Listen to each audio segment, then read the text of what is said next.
The argument here is, what if choices actually confuses your potential customers and drive them away?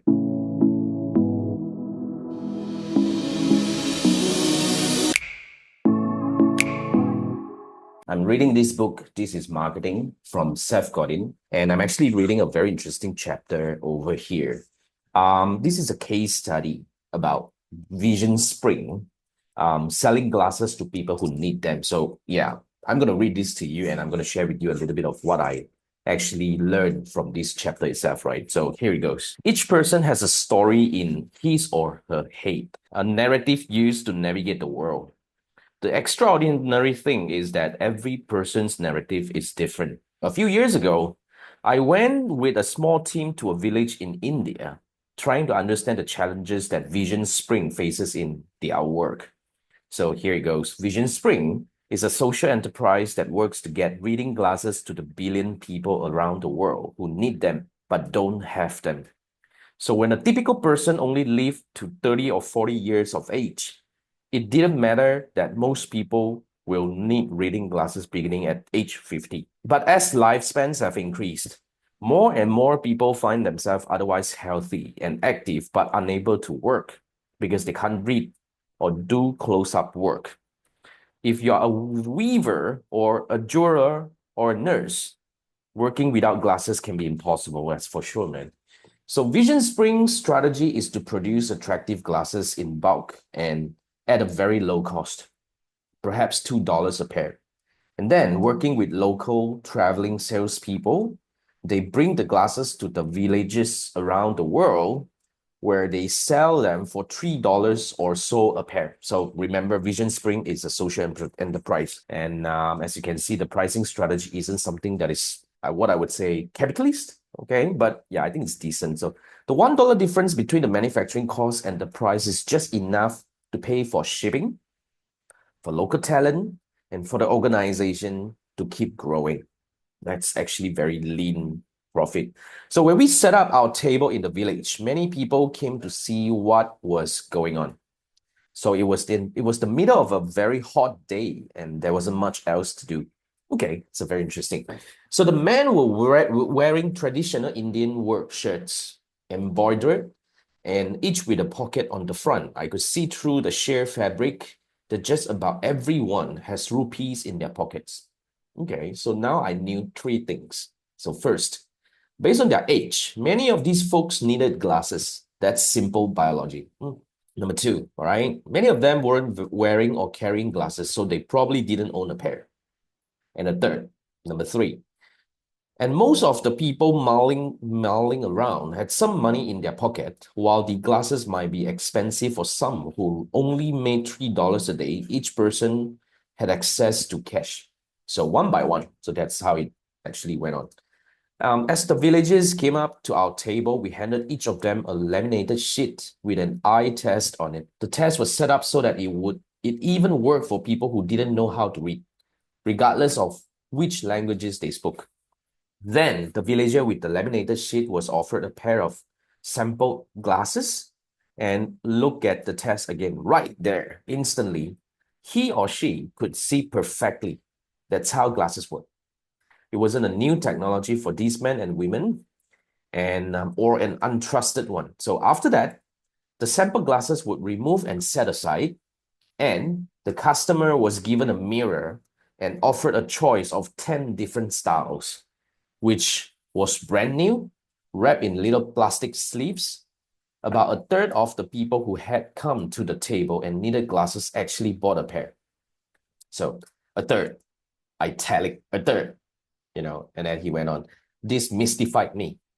I was stunned that 65% of the people who needed glasses, who knew they needed glasses and had money to buy glasses, would just walk away. Well, I'm not complaining about 30% conversion rate, but definitely can be more given the price and all that, right? But let's see how Seth does his magic. So putting myself in their shoes, I couldn't imagine making this choice. The supply of glasses was going to disappear in an hour. The price was amazing. The trusted technology worked. What were we doing wrong?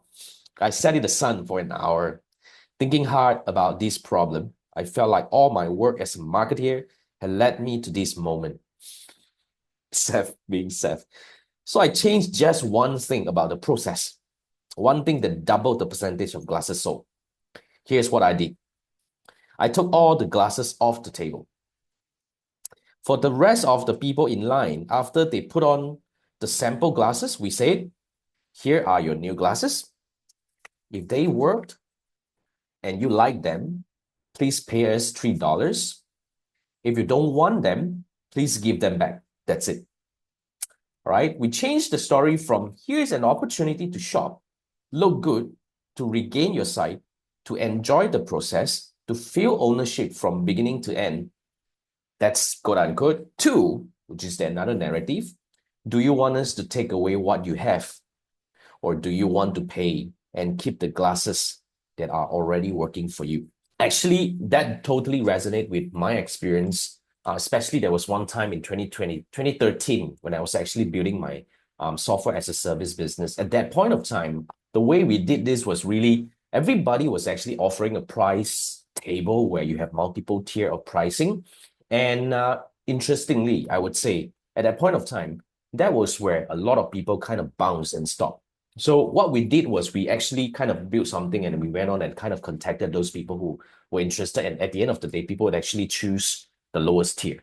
So in fact, at that point of time, that puzzled me because everybody was doing the same thing when it comes to offering prices. And then fast forward to where I was about 2 years ago, when I was kind of restructuring my business, like when I was offering multiple different offers, that actually kind of put people off as well. Why? Because they kind of like, you see, the argument here is, what if choices actually confuses your potential customers and drive them away? So you see, sometimes when you offer too many choices on your website, on your landing page and all that, it can be an actually hassle. That's why when we build landing pages nowadays, we actually kind of simplify everything and we throw away all the tables and all, which is how landing pages work. But what if your offer on the business model itself kind of offered too much choices? Like another story of my client was, a client of mine wants to build a kitchen appliances or kitchenware online, like store where he offered a lot of premium brands in one store. And eventually what the idea was he wanted to become the replacement of a local, really established kitchen appliances store or kitchenware store, so which was really successful.